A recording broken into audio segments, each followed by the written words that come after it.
Hey coach, hope you're enjoying the video. Make sure you subscribe and like. We love those. Also go over and check out teachhoops.com for coaches who want to get better. If you want to become a better coach in less than $1 a day, you can do that. My mentor, my personal email address, I will help you become a better basketball coach. Go over and check it out. Let's head back to the video. Coach.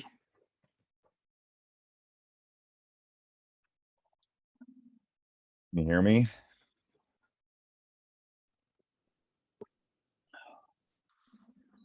Hey, Coach. Hey, how are you? Good. How's your team looking? We don't start till a week from tomorrow, so I was just working on my practice planning. My practice is for the first week. Nice. Yeah, so we're a week away. So I'm gonna let James in here for a second. Go ahead, shoot away. Okay. You two can tag team again. Go ahead. Yeah, sure. So I just had a question. We were kind of working on press break last time around. I'll use my little magnet board. Yep. Higher, a little higher. There you go. A little bit. Yep, right there. Like nose height is perfect. Yep. Okay. So my question was, when for like a zone press, I can set up here, I can throw the ball in, cut into the lanes. This person fills, etc. Right? Yep. So you basically give them 3 passing lanes at all times. Yep. Okay. So if on a man press or whenever all these people are getting denied or whatever it is, does it make sense to start more so it doesn't get all clogged up? Yeah, I mean, you can do that. I mean, go on and look at my my press break video. It's got really good press breaks in it. I like 4 across a lot. I think that's a good press break, especially against the man. The cutting to open space will help a lot. Okay. The cutting to open space will help a lot. Okay. But Yes, I mean, you might need to to screen initially, but I wouldn't put all of them close together, especially in a man press. So I guess that was my other follow-up question. If it is a man press, then typically I just had these other people just kind of, especially if it's a jump and trap or something, Yeah. and then this person step in and to take the ball down. Yes, these two I would people- clear out. Go look at my press break video on sideline, and anybody that runs sideline, have your point guard throw it in. No one's been able to stop it ever. It's just It's a really good, and it basically moves people to one side. That's why I call it sideline. It moves people to one side of the court, and then you have somebody flat. They don't want to get beat deep, so you have somebody flashing up toward the ball, and then the point guard throws it to him and then gets it right back. Okay. So you want movement, because the movement's the hardest part to defend. Okay, but as a general concept, you want to spread it out and then let your 2 best people bring the ball. And you always, when they catch the ball, you want them cutting across in 3 passing lanes. So if they catch it on the sideline, there should be someone in front of them, someone in the middle, and someone behind them. You always want to give them three releases, basically. But if it's a man press where they're jumping and trapping and you're just trying to space. Yep, then you need to cut across, diagonal cuts, because they don't want to get beat deep. So they're always going to stay back. So diagonal cuts will be open. Okay. You got to work on passing to the diagonal cuts, and you have to work on catching the diagonal cuts. Okay. But the diagonal cuts will always be there in a man press. Okay. But once the ball gets in, we have it in, then does that make sense? You're just trying to get your 2 best. I'm cutting in front of the ball. So you're not trying to bring this down and then he kicks it, he gets in trouble just one. I mean, if you want to do that, I think my guys tend to. I mean, dribbling can cause issues. If you've got a great point guard, absolutely. If you got somebody that can handle the rock against anybody, then it doesn't really matter what the press break is. Okay. I'm just referring to as if they are superior or you don't have great ball handlers, then you want to cut. So if I got a great point guard, I'm just giving them the ball and let's go. Right. So you're not gonna be able to stop them at that point. So if I have these 2 people here, you're just saying this guy has the ball, then just cut. Yeah. The way to break a press is to pass it rather than dribble it. Right. But if I have a good guard that can hoop and he can take anyone one-on-one, then I'm just clearing out. Like, go ahead. Because if someone comes back and doubles, then I'm going to cut across. So even for a man press, you're still mentally thinking, okay, I usually twist I it. mean, with- when I've had good point guards, I don't press me. I don't care because if you come and double, he's going to be so good that he's going to see the open area. Okay. Yeah. So man press, you still cut. You still cut unless you have an all-star. Okay, that's my main question. Okay. Okay. All right, jump in. Anybody have questions? I don't have all the answers either, so someone else can help me answer. But I know James has all sorts of questions, so he'll always. I'm ready. I'm ready. Okay. Hey, Coach, actually, let me ask you a question off that. Yeah, I've always believed that you have a great guard against man-to-man, just let him go. Do you also believe that against a zone press? Well, the zone press, he's going to run into some issues. Yeah. Especially if it's like a 2-2-1 or something like that. Something that's just trying to slow him or her up. Yeah. So obviously it's better to have a good guard than a bad guard. Because they can see the chords. But I think the cutting is more important in a zone than versus a man for sure. Yeah, the pass is gonna beat it. Yeah. And Okay. and it's like a good offense. You want to cut to open space. If you got to teach him to open, you teach him that no matter, you should always have 3 passing lanes at all times, and then always cut to open area. Follow the light. I always make some sort of joke, but follow the light, because if they find space and then they get it and turn and look, then it's over. And if it gets to the middle, it's really over on most presses, at least. But I just tell them to cut and find open space. They over dribble, in my opinion. Yes. Yeah. If you over dribble. My big question right now is in terms of the funnel defense that we're gonna do the funnel defense. Okay. My question is normally when we do a full court man-to-man press, we Yep. like to put a lot of pressure with the athletes that have just a lot of pressure. Yep. And you want to always put pressure on the ball. I do Right. at least. Yep. So my question, does that and when we do that, we haven't done funnel. We're not putting people in gutters. We're just going crazy with Yeah, it. but you can do that though with that. That's what I'm asking. How would Yeah. you do? Would you switch I that find up? one kid that can just harass the out of somebody. And that's the kid you're going to try to get them to just, even on a make or a miss, they're just going to go find the ball and they're going to keep them in one of the gutters. Okay, so You want them to go principle. fast too. What part of it is you're trying to get them to go faster than they want to go because they're getting pressured.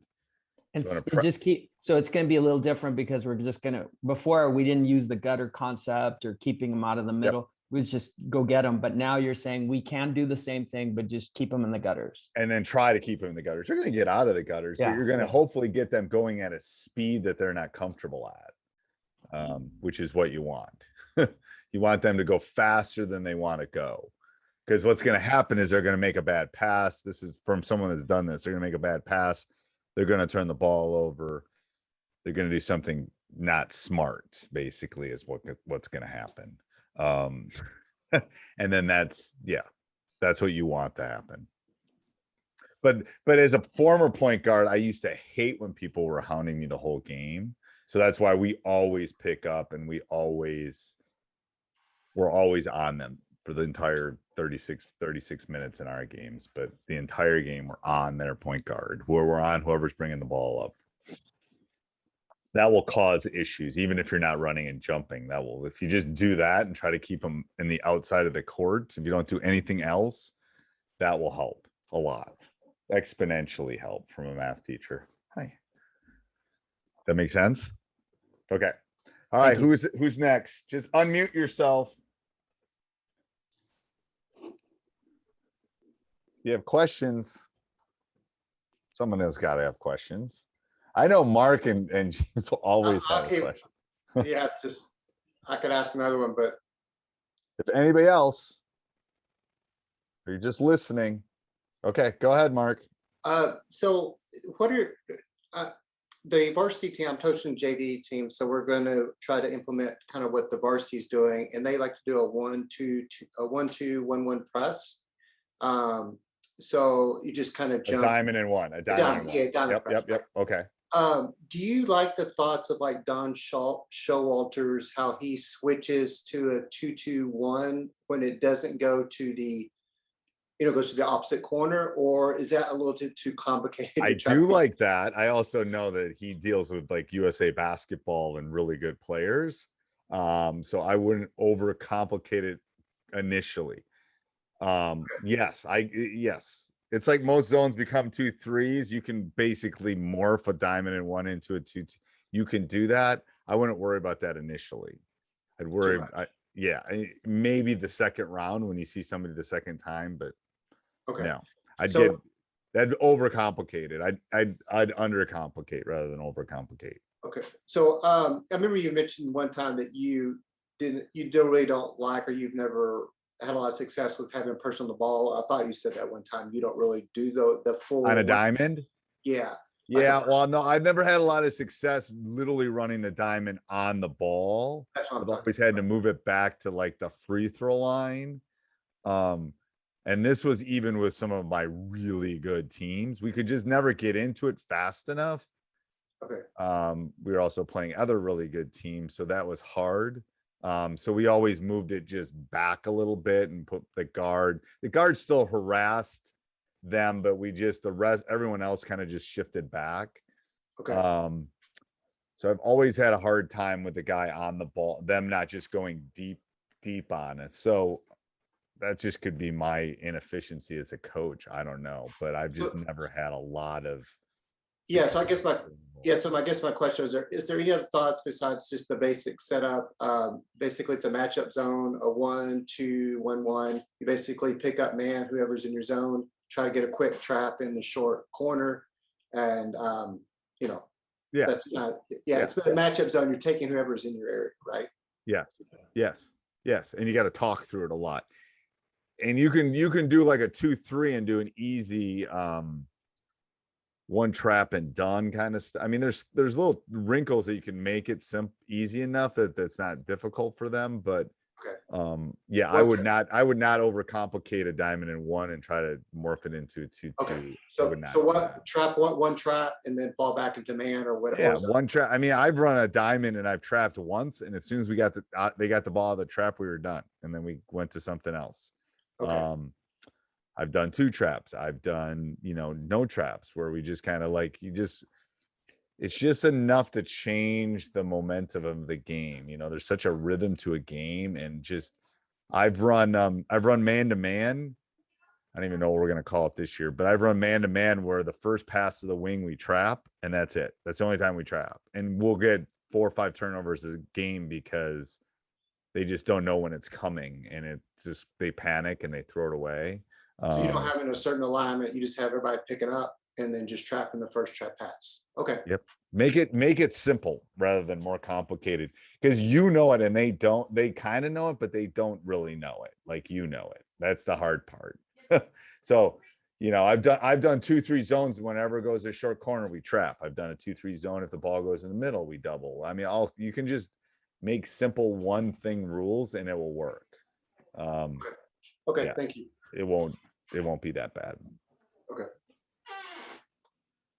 All right, coaches, if you're shy, you can put stuff in the chat too, but if you have a question, go ahead. I got one. All right, go ahead, coach. I need some help. I got a team, don't really have a great point guard. Really, I don't have one at all. I've been blessed the last couple of years. I had transfers, and it was nice to just have that one guy. I can throw the ball to him and not worry about anybody taking it from him. Yep. And I don't really have that. And so I'm just looking for some ways to alleviate pressure off the guards that I have. Yep. So are you having a problem getting it into the offense? Are you having a problem in getting it over half court, or are you having a problem once you trying to set up your offense? Yes. Both. Both. Yes. Both. That's yes. funny. Yes. Okay. So let's do the press part first. So what you want to do in practice is don't let them dribble. Like, I've had teams like this. Literally, you cannot dribble the ball up the court. You have, and that will force them to cut, and that will force them to get to open spots. So once we get the ball in, then you just teach them cutting in front of the ball, diagonal cuts in front of the ball. Just keep doing it until someone's open.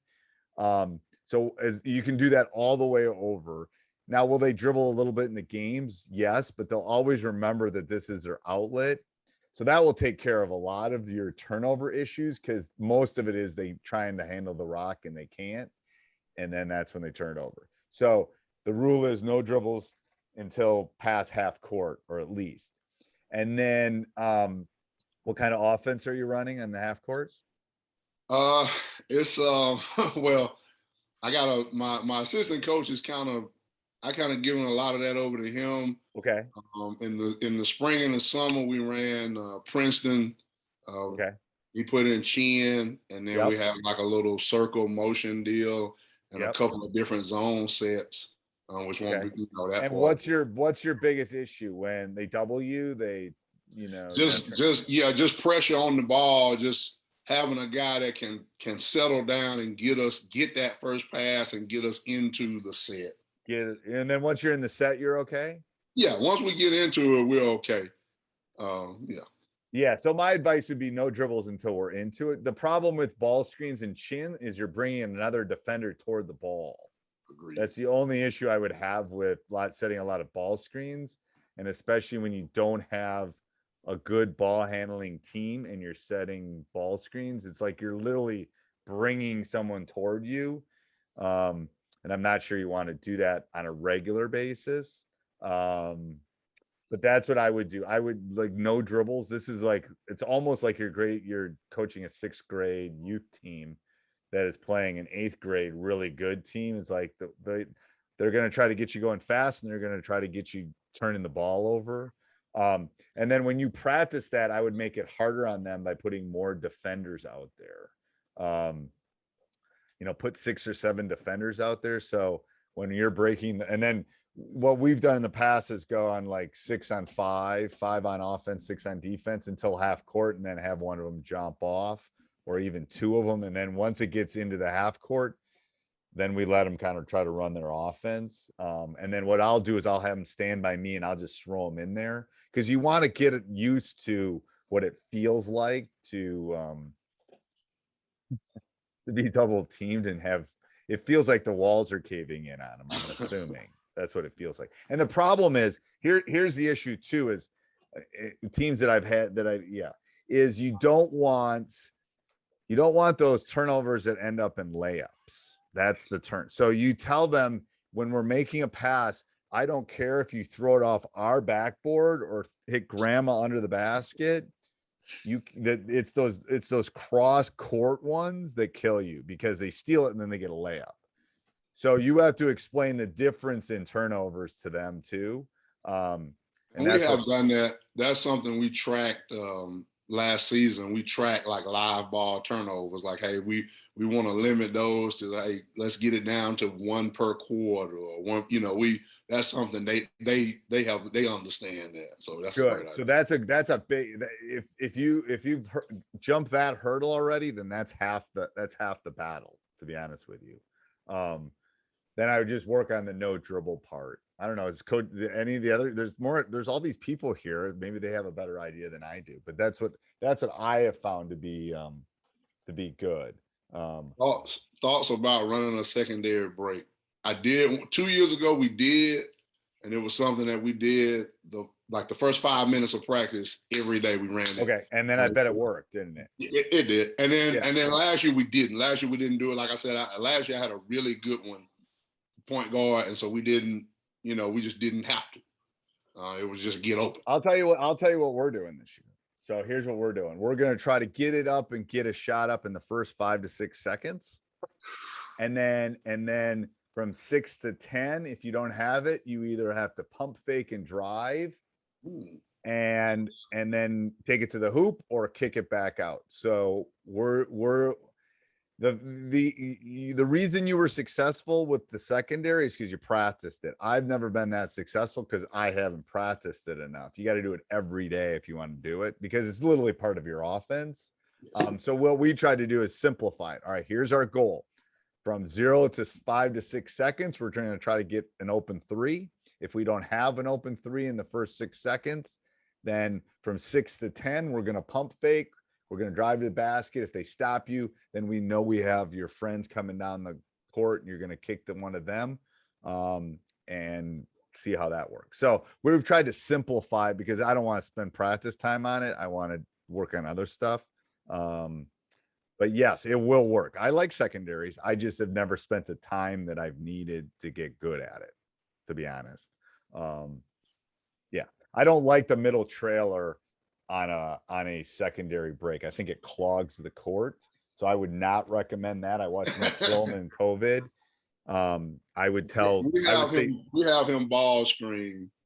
Yeah, that's fine. I would just say why that middle trail guy just clogs the middle, and as a guard, that's where I want that open. Like I want to be able to score in that open area. And I think that big trailing down the back just clogs things up. That's just my opinion. All right. Anybody else? Other questions? Jump in. I'm still look rested because I still have a week left before my season starts. Coach, I've got a question for you. Yes.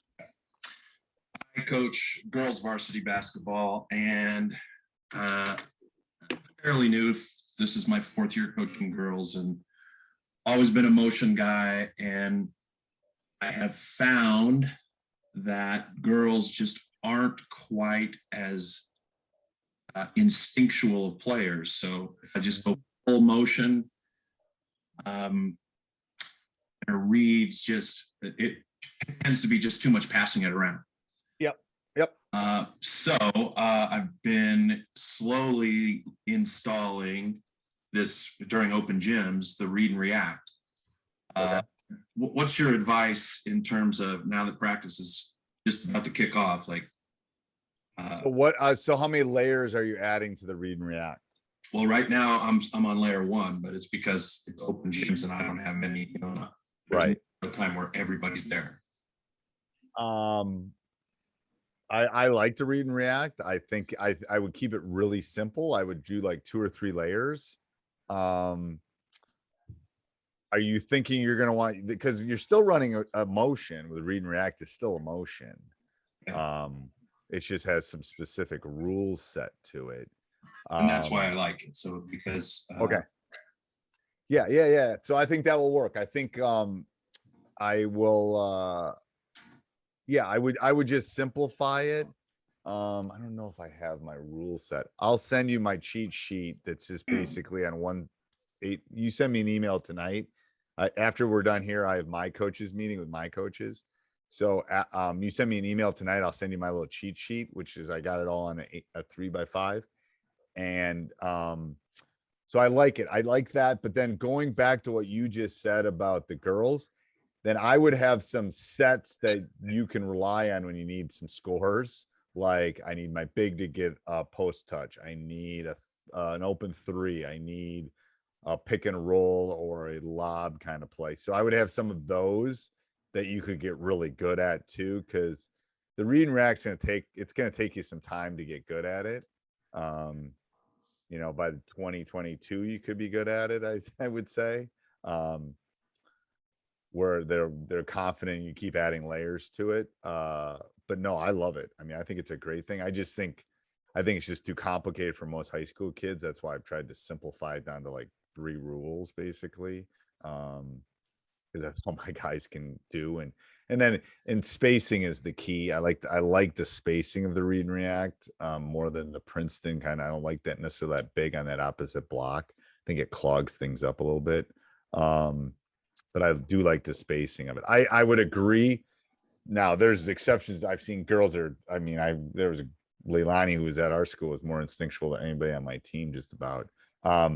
But as a whole, I just don't know if I think it's getting better than it used to be, but I would agree. Some of that instinctual stuff, my guys aren't very instinctual either, for the most part. But yes, I would do that. I think that's a good, it's in positionless basketball, which is the way everything's moving anyway. All right, Craig, or I can't read. Jason, you guys have questions?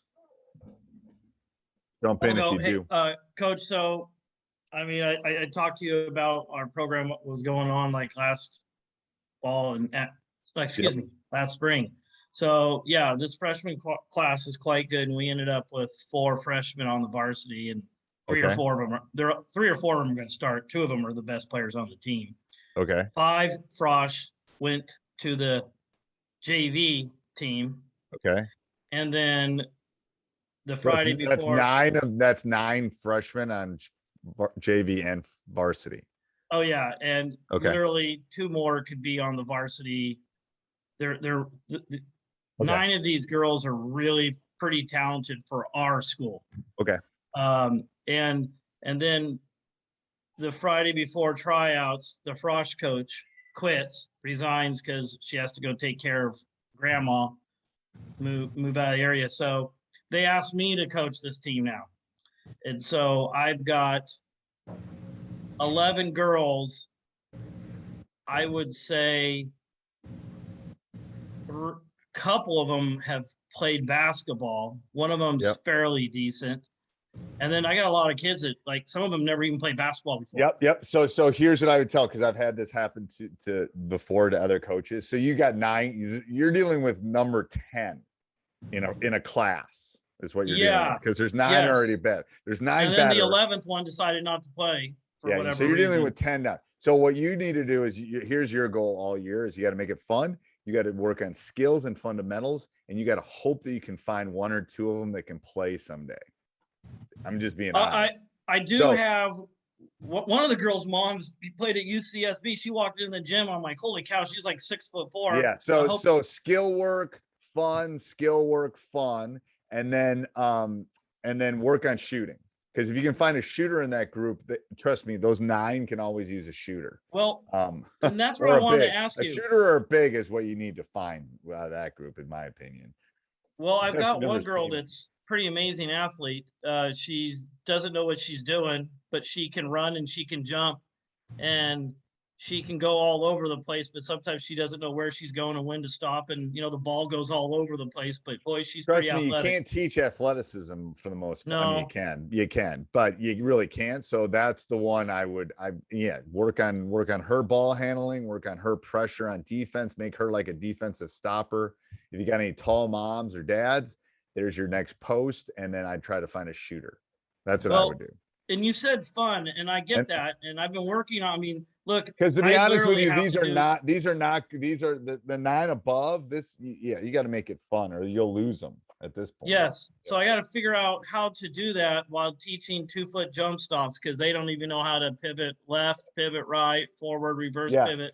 Yes. But the fun might be outside of practice, actually, more than in practice in some respects. But yes, to be honest with you, some of my great teams, they usually got 1 from the freshman team that came up and ended up helping us win like a state champion. I mean, it was 1 kid. You never know which one it's going to be, but there's always that hidden gem, man. You never know where it is.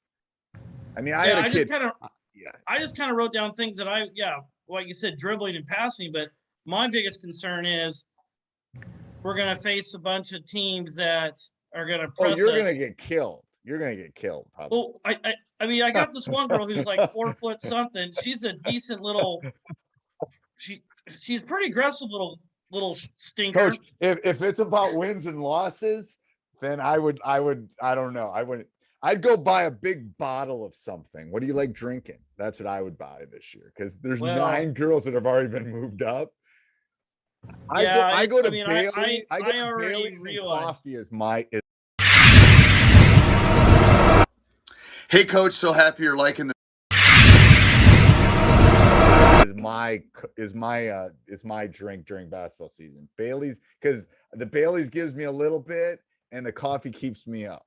So it's Bailey's and coffee, man. Well, I don't know that I want to be up too much from this. I think I want to sleep through most of it. Tylenol, I guess. They're good kids and they work hard. But boy, I have to spend like 15 minutes of jump stops, and like the next day they still don't know how to do a reverse pivot or. Because most of those kids won't be around by the time they're seniors. Let's be real. I mean, I'm starting as coach for 30 years. They're just not gonna be. So make it fun. I'm telling you, I had a 6'11", 6'9", 6'10" kid playing professionally, still playing professionally. Couldn't make a left. He was left-handed. Couldn't make a left-handed layup. Swear to God, couldn't make a left-hand layup. He's playing Well, professional. we got it. I mean, there are a few girls that give me hope, and I'm sitting there thinking, I'm like, well, you know what? Because sometimes our league is not very good, and I'm thinking if I could just get through a little bit the first part, play some of these bigger schools that we have to travel to because no one will play us in our area because we're Yep. it's a Go small get a area. win. We'll get a win. We'll have a celebration. All right. Other questions, coaches? Okay, coach. I got something for you. All right. We don't my- have a shot clock. We don't have a shot clock. You were the one that asked us about shot clock, weren't you? We don't have a shot Yeah, clock. no. We don't have no shot clock though. But my question is, we have a very worthy team. But we only have 6 players. The starting 5 is probably top of our league. We could win the league if we could get more players, or if our 6th player, who has never played ball in their life, a freshman, could step it up and help us get there. What do you suggest we do to achieve our goals? Okay, with so the you minimum got amount? 6 players. 6. The 6th one has never touched the ball. I'd go find a 7th and 8th player, to be honest Uh-oh. with you. No, Our I mean, problem I'm is- more worried about like what happens if somebody gets COVID, or I mean, yeah. That's somebody what I'm twists worried. their ankle, or you get in foul trouble, or I could keep going through all the things that are running through my head right now. The problem is we don't have any kids in this school. We are a 1A school, and there's probably a handful of girls that could possibly play, but they're cheerleaders. They don't like to sweat. They don't like to get dirty. And the other girls are our ballers, straight ballers. They've been balling for years together. Can you play 8th graders in your state? I believe so. Are you getting 8th graders you could pull up? There's not much talent there, but there is a couple that we could possibly get. That's what I'd do. I'd pull up the 8th graders. I'd pull up the 8th graders because I'd pull them up right now. I'd pull them up and say, I mean, I just wouldn't wait. Like, we can't do that in our state. I know there's a lot of states that can, but I'd pull up the 8th graders.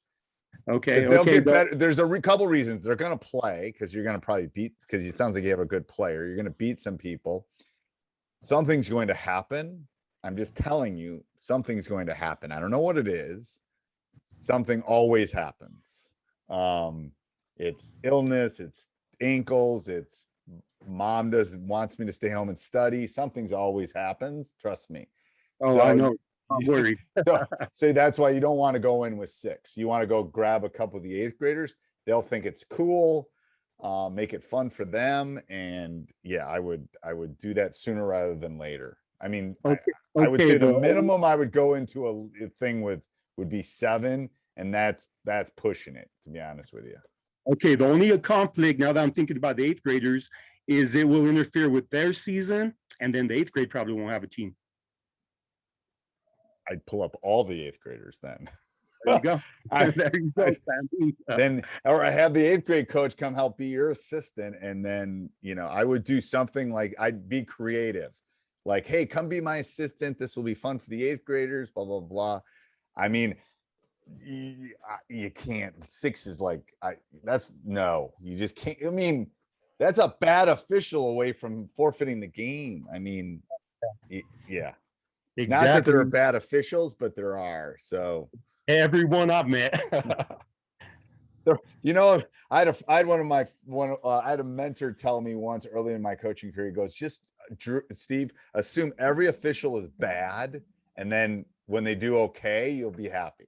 So I just Yes. assume they're all bad. And then when they Great. give me a decent game, it's like, oh, that was nice, But yeah, I think that's a good thing. I'd go get some players. Okay, yeah. And that's my only Bodies. You just conflict. need bodies. You need bodies. You literally Exactly. need warm Just don't bodies. want to let these girls down because they've worked so hard for all these years. No, Right now, they're especially if all that over older group, is good, I would not. Yes, sooner rather than later would be my opinion. Sounds great. All Appreciate right, it. next. Coach, I got some questions on the funnel. Yes. So I looked at your practice plans. I think you have 3 up. Yep. I have some questions regarding the first practice. Right before you go over it, you actually do a segment for 10 minutes where fundamentals for the funnel defense. What did you mean by that? I'm talking. I'm going through and I'm talking them through what I specifically want them to do. So here's what I do. I always teach it and then I do it. So if you know how the brain works, you teach it and then I come back to it an hour later and then I do it the next day and then I do it 3 days later because they won't know it for 7 days. It takes them 7 days to learn a skill. If you know how the brain kind of works. So that's probably my initial teach is that first day. I'm literally teaching them how to add, or I'm teaching them the specific skill. And then I'm coming back to it later in the practice to reiterate it. And I'm doing it the next day. And then I'm doing it at least 3 days later and then 7 days later. Now, not that I'm not sprinkling in other places in practice, but I'm making sure if I want to put a 1-3-1 in, I need 7 days to put the 1-3-1 in. And I know that this is how I got to kind of teach it. And it might be micro lessons throughout that 7 days, but that initial day I got to teach it and then I got to come back to it. It's kind of like doing something in my math class. I do at the beginning of class and at the end of class. First of all, to see if they're paying attention, but to see if they retained it and understood it. So that initial 10 minutes is a initial teach. Here's what I want you to do. Here's what it is. Now, some of those initial teaches can be in a classroom. They don't necessarily have to be on the court. So sometimes when we'll have late practice, we'll do a teach in a classroom, and then we'll also do a teach on the court. Again, teenage brains. I'm just trying to get it to sink in, to be honest with you.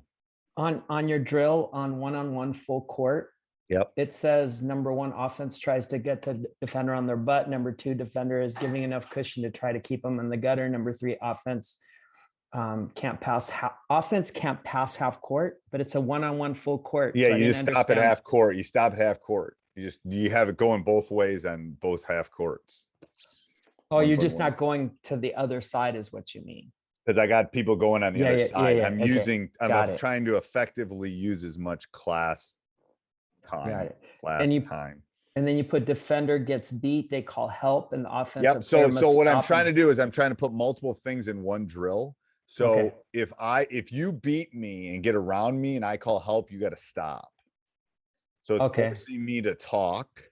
Okay. Because if you get around, if you pin me on the butt, then I got to yell help, and then that stops them. And then I can get back to work on my funnel again. It's all about spacing and communication. Okay. Any good drill is working on multiple things. And then you put on your day 3 practice plan, you put 2-on-3 trap and rotate drill. Did you mean 3-on-2 trap and rotate drill? Probably. I'd have to look at it. I probably did. I was probably working on the short corner stuff. I'm guessing that was 3-on-2. I'd have to look at that specific drill. Yeah, I'll send you. I'm literally working on mine for the first week right now. So as soon as I get it done this week, I'll send it to you.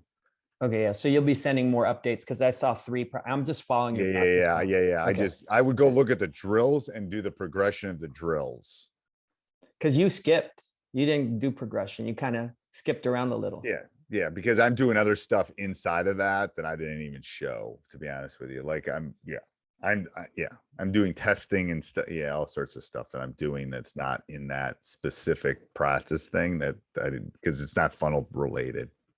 So I'll send you what I'm doing. Just give me 2 days probably. I'll probably have it done by Tuesday because we start on Monday. All right, go ahead. Who's got another question? I got another one. All right. Thoughts about, so I got 2 teams. I got 2 teams and 2 coaches. I got a JV team and that's including me. So I got a JV boys team and a varsity team. I have a block of time basically from 3:15 to 6. And I had 2 thoughts about this. I mean, I got about 22 guys.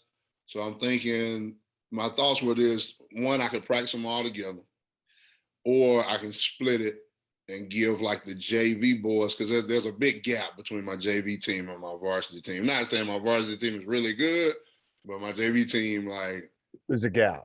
It's like algebra and geometry. I'm thinking about, like, I could do an hour or an hour and 15 minutes with them where I could focus on fundamentals and things that they need to work on, and I can take the rest of the time for my varsity, or I can try to practice them all together. I wouldn't practice them all together. That's too many bodies, to be honest with you. I wouldn't do that.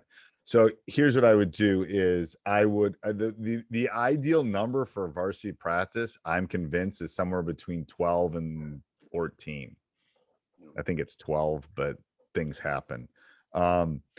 15 is too many, I think. 15 to 22 is way too many, unless you have more baskets than we have. So I like that idea of taking maybe the bottom 10 and working with them.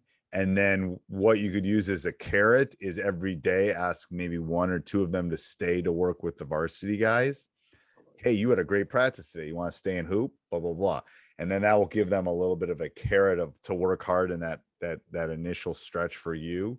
You could do even, I wouldn't, that would leave, if you did 10 and 12, that would be perfect. And then every couple days you grab a couple of those other guys, or maybe you want to do some more 5-on-5 stuff. But I would not do all 22. That brings back post-traumatic for me when I was a freshman coach an eon ago, and I'd have like 20 kids on a freshman B team. Oh my, it was horrible. Oh my. Yeah, I would not do that. I just wouldn't do that. I mean, it's like putting 35 kids in my classroom, which they do, but it's too many. I can't teach them all. I got to basically. I got one with 37. You do? It's crazy. It's crazy. People that don't teach don't understand the difference between like 27 and 35 is huge. Like 27, I can actually make some connections. You get above 30, there's no. I mean, you're all like a numbered. Yeah, it's crazy. Right. People that don't teach don't understand that. They go, there's a huge difference. Yes. Huge difference. 37's great. I only have 33 seats in my room. That's all I can fit. So I got 33 desks and 4 chairs. That's what I got. That's crazy. I don't even know what to say to that. I don't even know how to say that. Bless you. I just finished all my grading about an hour ago too. All right, who's next? We got 19 minutes and I gotta go yell at my coaches about Coach, can I say a quick question? Yep, go ahead. Can you see? I can see it. Yep. Move it above a little closer to your nose, but that's it. Yep, perfect. Okay. Just we had worked last time on a baseline out of bounds play. Yep. And I was just trying to use it pretty much the same for a sideline play. Okay. And so I just wanted to see, just very simply, this guy screens here, maybe backdoor, and then these two guys screen for a shot here, and maybe this guy steps in. Okay. For a man or a zone. I just want to see if you had any other thoughts, because it's basically what the baseline play is. I'm just trying to move it to the Yep. sideline. No. I like that. I just so where are they starting? So ball here, Yep. these are floating, and this one's starting, somewhere like something like that. Yeah, I'd So- start them in a line. I'd start the three of them in a line, those three in a line like that. Yeah. So because they don't, again, they're gonna think you're gonna curl. I would have do the set again so I can see it. So it's a screen. So basically here, so maybe get a Screen, backdoor yep. So they'll if try to it's take that again, away, and then a double and screen then for that here, guy. Yep. shot, and then Yep. step in, shot. Yep. And then I'd have one of those two guys that just screen come back to the ball. Those two. One of those two should Somewhere. step back to the ball. The guy throwing it, step back. Yeah. Because he's going to be open. One of those two is going to be open. So I had the guy out of bounds step in. Yep. for the- No. So I'm saying those first two guys might not be open. Right? So if they're not, then one of those two screeners should step back to the ball. Then the inbounder will be able to basically get it and go. So these guys are Yep. just. So do it one more time and I'll explain it. So yep. So okay. So initial screen. Yep. Curl. Perfect. Yep. He comes Double off a screen. double screen. Pop. Then one of those two guys, probably the bottom guy, comes back. Yep. Toward the ball to like the 3-point line. Yep. And so he could pass it to him or the other two guys and then cut in. I got everything. So what's the last part about cut in? Yep. So now the guy that threw it to one of those three, so he either threw it to the first guy, the second guy, or the guy cutting back, and then he should cut off. Yep. He should just cut down, because that other screener should pop up high to the 3-point line. Nope. The one at the elbow. Yep. He should be up. So that double screen, one's going to come back to the ball, one's going to pop high. Gotcha. So then I have 3 guys around the top for a So shot. one of the, those first 2 guys might not always be open. The third guy will be open every time. All right. So one more time. Boom. Yep. So that's the first Boom. guy. The Double second guy screen. coming off. Yep. So those 2 aren't open. Then he should cut. Yep. He can pass it to him and he pops. Yep. And then that will leave a lane for that guy coming back in. I like the guy cutting in because they always lose him. But the third guy coming back to the ball will be open every time. Sweet. All right. Thanks. Okay. Yep. All right, I have a question. It's Okay. We started our first tryouts yesterday. We have tryouts tomorrow and Tuesday. So this is the worst time of the year because we have to cut people. And Yep, of course, we horrible. all hate it. But one Yep. of my questions is, I do have a special needs kid. Yep. Who's actually been in our program. He's a junior now, and we're not Yep. keeping any juniors on JV. My question is, how do you deal with that situation where you could potentially be cutting a kid who's not special needs for a kid who is special needs? I wouldn't count him in your numbers. So I'd keep him, talk to Okay. the parents, yes. and I wouldn't count him. So if you're going to keep 14, you keep 15. He doesn't count in your numbers. If I keep 15, I keep 16. You keep 16 then. I'd keep 16. He doesn't count in the numbers. He or Perfect. she doesn't count in the numbers. Perfect. Because to be honest, yeah. Anyway, yeah. Trust me, I've had that question asked before. That's why it was a quick answer. Yeah. So if you're going to keep 12, you keep 13. You always keep an extra. Yep. That's easy. That was the easiest question of the night, to be honest. Now, the question is, you got enough jerseys? I don't. I only have 15, but I can give him a freshman jersey. It just doesn't look the same. But you know Right. what I think is going to happen? Actually, coach, is going to be hard because I really don't want to cut anybody this year. But what I think might end up happening, some of these guys don't have grades. So some of them are going to drop off. I mean, it's grades and then they don't play and there's all sorts of lurking variables from the stats teacher. Yes, I would agree. Okay. Always order 18 jerseys too. I'm going to tell you. I always order 18. And the reason is you need extra blood jersey, travel jerseys, left a jersey at home, blah, blah, blah. I always order extra jerseys. Always order extra jerseys. Never order. If you want a team of 15, you order 18. If you want a team of 18, you order 22. You always have extra jerseys. Never. I was have only one. planning on keeping 12, but there you go.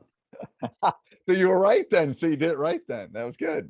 All So, right. hey, I have coach. I have a question regarding cutting. So Yep. I told you I had 11 girls. Well, recently 2 other girls showed up after we already made cuts. Well, we didn't. We just said we're going to keep you all, and then a couple more girls showed up. And these girls, they don't know how to pass. They don't know how to shoot. They don't know how to dribble. They don't have any aggressiveness for rebounding or playing defense. And so I was really just thinking of just telling them, hey, I don't think it's going to work out for them. I think that's fair. I think that's fair after the initial set. Yes. I think that's a fair conversation to have. Yeah. We had one that showed up a few days earlier, and she's not very good, but she's been coming for 2 days more. Right. And she showed up when she was supposed to. No, I think that's, yeah. Well, And she actually kind of didn't. She showed up like at the beginning of the week as opposed to Thursday. Thursday. But she at least showed some aggressiveness towards rebounding. These other girls in 2 practices are like, again, the other 2 that came out late, probably it's a friendship, whatever. They weren't that serious about it. Well, I think one of the PE teachers said, hey, I hear the freshman coach needs players. Yeah. And when I talked to the AD, I said, yes, we need players, but I need girls that actually know how to play the game, not girls that have never played before. I need hoopers. I need Yeah, hoopers. and so they just started sending just random girls. Hey, I'm They like, think oh they my think they're gosh. they think they're helping, but they're not always helping. I agree. And I I'm agree. just afraid that it'll be 13 girls, but I'm afraid to put them in these situations where they can't dribble and they can't shoot and they can't. I mean, they just have. You don't want to set them up for failure. I agree. I think you have Yeah, that. it's You have a because you know courageous. Well, I got. you have the courageous conversation with them. It's easier to you rip the Band-Aid off. To be honest with you, that's what I would Yeah. do. Rip the Okay. Band-Aid off. Okay. All right. All right. Who haven't I heard from? Either one of you have a question, Jason or Jamie? Either one of you?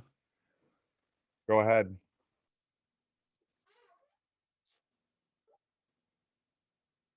I already asked my question. I was the read and react guy. You're done. Yeah, that's it. That's it. Okay. You got the I'm just- Dodger thing in the background. It just keeps distracting me. It's like, oh my gosh. Yeah, distracted me too. I'm from Northern California. Where's my Cubs stuff? I could start playing Go Cubs Go. Hey Chicago, what do you say? And I live in Wisconsin. You should, you'd be surprised how many Cub fans are in Wisconsin and Iowa and all over Minnesota. You'd be surprised how many Cub fans there are. Disease. All right, I have a question. Another one. All right. Since no one's asking. What's your take on giving kids rides home? I will never leave a kid. I will never leave a kid abandoned. I will always give them a ride home. If I lose my job because of that, then I lose my job. I also have an extra $2 million liability on my car. Now, do I need that? No, because I'll never be negligent and do something stupid. But if I get sued or something like that, whatever. So I won't. I'm in Wisconsin. I'm not leaving a kid in January. I'm going to take him home. Whatever. I mean, I'm just always going to do that.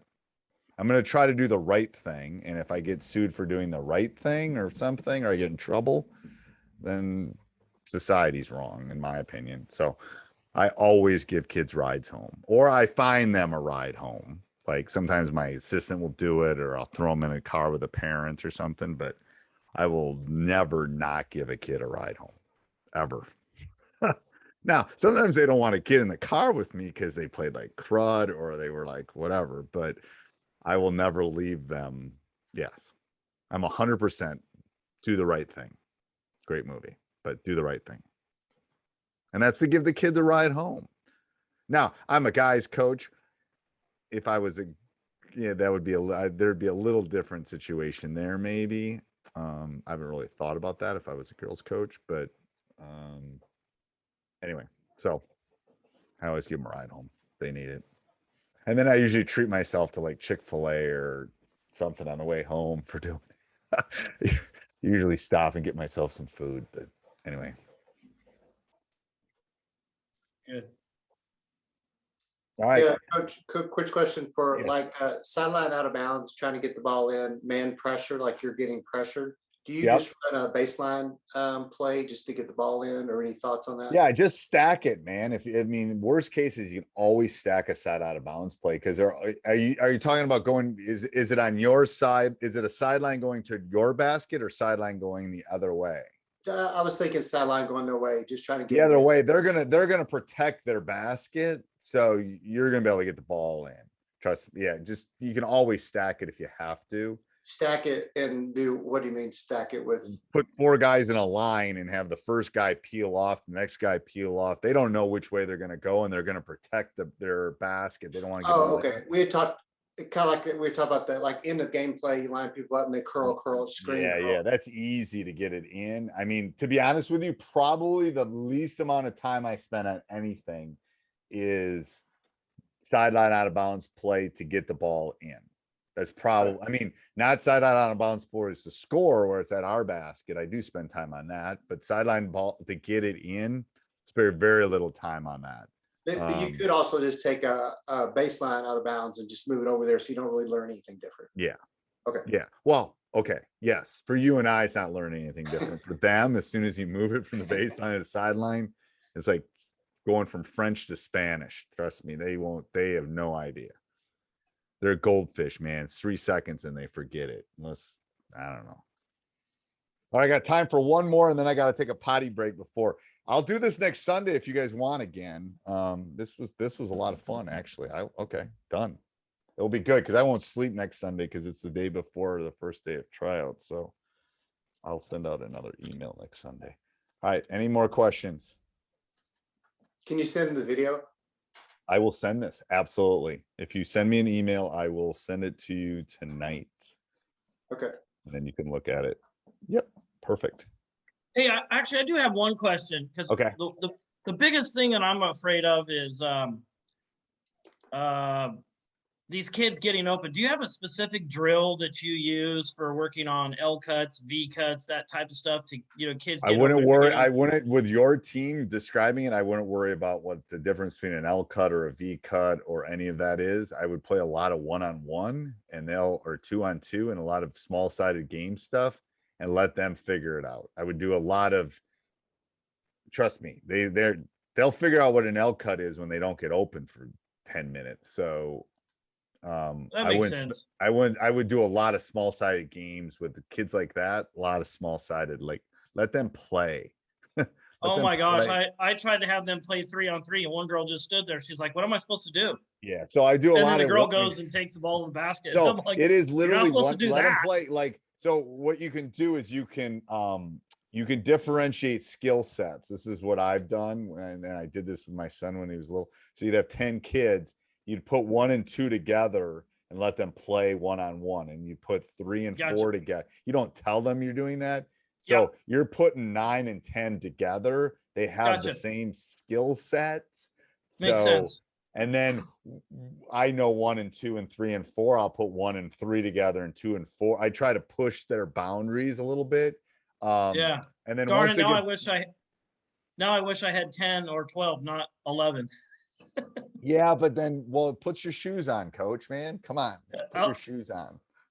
Yes. Oh yeah. I haven't done that. I literally have not done that in 15 years, probably. Maybe Oh, well, 20. the varsity has 9 kids, and so I run with them every so often. The last actual game of basketball I played was 2004, and I tore my Achilles. That was the last time I played in a city league game in 2004. Yeah, it was not like, yeah. Okay. All right. Well, thank you. All right. See you guys. I'll send this. you, You want it, I'll send it to you, and then let's plan on it next week. We'll plan on it next week. Perfect. Bye now. Then come up with your questions then. You can have them. I'm sure I'll have tons of them. All right. See ya. See y'all.